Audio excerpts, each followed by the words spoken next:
Hey, well, it is not Black History Month anymore, but I just thought I'd talk to you for a minute about all the videos. I got some good feedback. I got some interesting stuff, and I thought we'd just talk about it for a second. So, first, I just wanted to say that I didn't make these videos to divide anyone. I made them because I think history is incomplete. I think that we don't get a lot of stories. I think if you are an immigrant or if you, this is literally the case with like Irish stories, like 100 years ago. I think it's also been the case for Black America now. So here's some stuff. Over the last month, I shared some stories about planners and engineers and writers and organizers and inventors and mathematicians.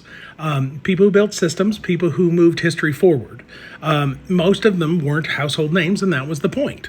Because I actually specifically went after stories of maybe a little lesser known. And I found it, like, personally, I was very challenged. I thought it was great. It was great to learn a lot of this stuff. But before 1980, or maybe long after, I just think the systems in this country are limited to who gets access, who gets credit, and who gets protection. That reality shapes Black lives directly and deliberately. And I can't tell you the conversations I had with African Americans this last month, where a lot of the things that we're seeing, like in Minneapolis with ICE, is business as usual for America. But white folks, we don't normally see a lot of that stuff. So. Or it doesn't affect us, or we're able to turn a blind eye. So I think that it's important for us to celebrate Black History Month and help stories that were excluded get the attention that they deserve. And that's also why we don't need a White History Month, because white history was never removed from the main narrative. And I think I got a lot of that feedback, specifically on my YouTube channel. Why don't you have a White History Month? And why don't we do, and I just think it's, I don't know.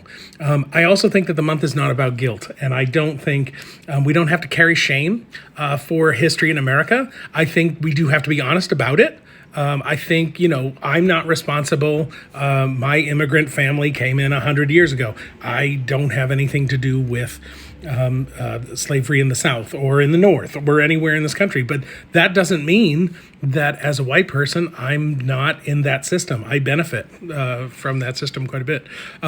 But I just think if we're honest about things, something powerful happens. And I think we can stop arguing about surface level nonsense and we can start recognizing contribution, because I think that's a big thing. I think that Black history isn't a side chapter. I think it's American history. And I think that if we understand it fully, the country makes more sense, and so do we. And then honestly, I think that a country that's strong enough to face its history is strong enough to build its future. So let's do that. All right. See you later. Bye.